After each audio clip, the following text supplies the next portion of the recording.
Earlier this month, I had the good fortune to be able to visit my son and daughter-in-law in Phoenix, Arizona.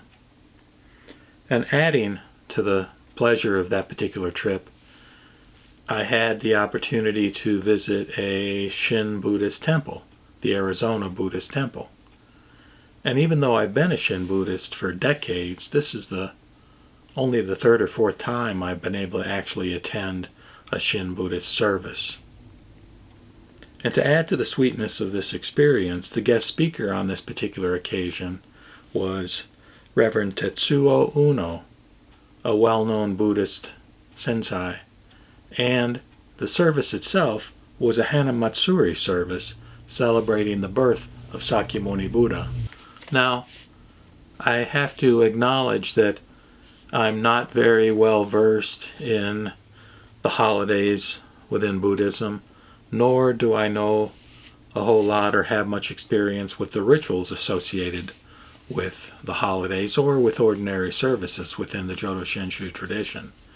But I was certainly extremely positively impressed with the flower arrangements developed on the occasion of this service to celebrate the birth of the founder of our great religion, Sakyamuni Buddha.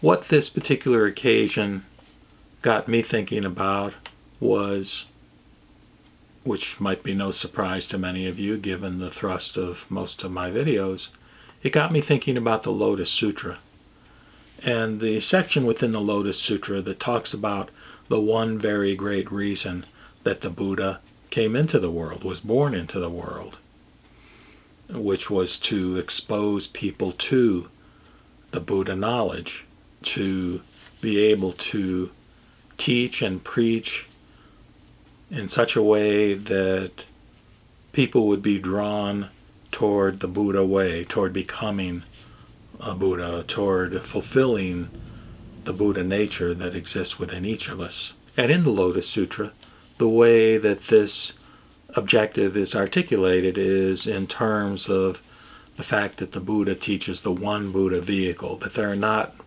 three vehicles or two vehicles, but there's one vehicle, and that is the Buddha vehicle.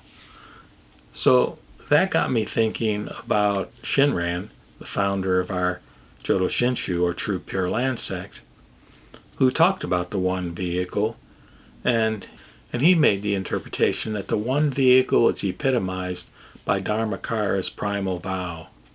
In other words, he asserts that the reason the Buddha came into the world was most particularly to make us foolish beings aware of the profound vow, which is the basis for our relief of suffering and assurance of rebirth in Amita's Pure Land, at which time we become a Buddha. Namo Mita Botsu. Namo Mita Botsu. Namo Mita Botsu.